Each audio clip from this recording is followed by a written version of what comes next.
warahmatullahi wabarakatuh. Ketemu lagi dengan Ibu Ganis. Hari ini kita akan belajar SPDP. Di buku tematik kalian, tujuan pembelajaran SPDP adalah memahami cerita bergambar. Kemudian setelah kalian memahami, kalian bisa membuat sebuah cerita bergambar. Nanti di video kali ini Ibu akan mengulas apa saja sih jenis-jenis cerita bergambar, kemudian tahapan-tahapan apa yang kalian lakukan pada saat ingin membuat cerita bergambar, dan yang terakhir adalah Ibu akan membahas tentang sebuah cover buku.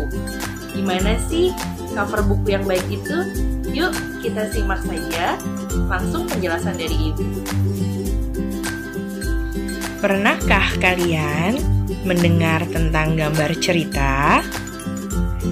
Gambar cerita adalah serangkaian gambar yang mengandung cerita.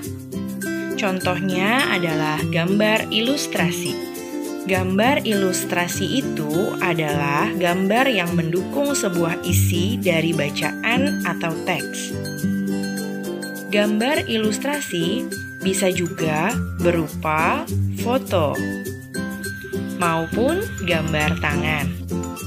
Selanjutnya, macam-macam gambar ilustrasi adalah cerita bergambar, kemudian ada komik, selanjutnya pamflet, cover buku, kartun, dan yang terakhir karikatur. Objek gambar ilustrasi bisa berupa manusia, hewan, dan tumbuhan. Sebelum membuat gambar ilustrasi, terdapat langkah-langkah yang harus dilakukan. Yang pertama adalah menentukan tema atau gagasan, yang kedua membuat sketsa, dan yang terakhir melakukan pewarnaan.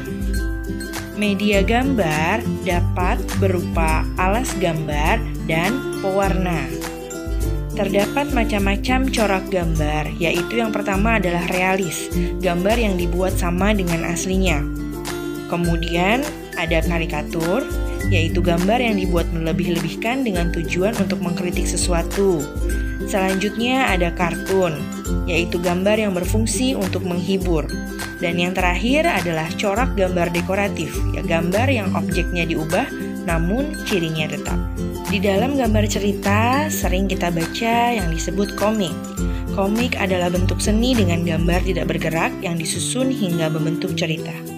Komik dilengkapi dengan teks untuk memudahkan para pembaca memahami isi dari komik tersebut. Sebuah komik yang baik memiliki ciri-ciri sebagai berikut. Yang pertama adalah terdapat pesan dalam cerita. Yang kedua, gambar dan teksnya seimbang. Yang ketiga, bahasanya mudah dipahami. Dan yang empat, ceritanya sederhana. Kemudian yang terakhir adalah bersifat menghibur. Demikian pembelajaran tematik muatan SPDP di tema 1 KD1, gambar cerita. Selamat belajar, tetap semangat. Wassalamualaikum warahmatullahi wabarakatuh.